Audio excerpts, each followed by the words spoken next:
Han, halika na. Malilate na tayo. Kunin mo na yung coat mo.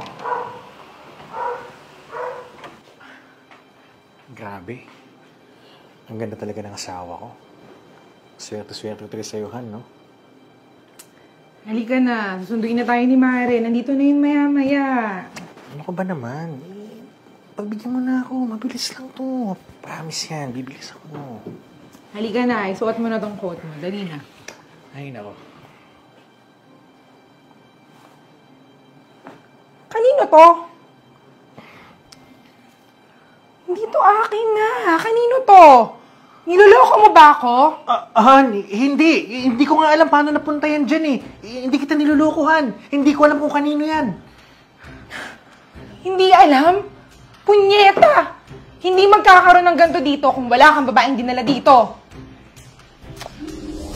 Mahal naman. Hindi ko talaga alam kung paano nagkaroon ng panty dun sa coat ko. Baka naman kasi yung katulong natin, baka na-misplace lang niya. Gusto mo, tawagin natin siya, tanungin natin. Kasi, mahal, hindi ko talaga gagawin lokohin ka. At saka, never naman ako nagkaroon ng iba, di ba? Ulul!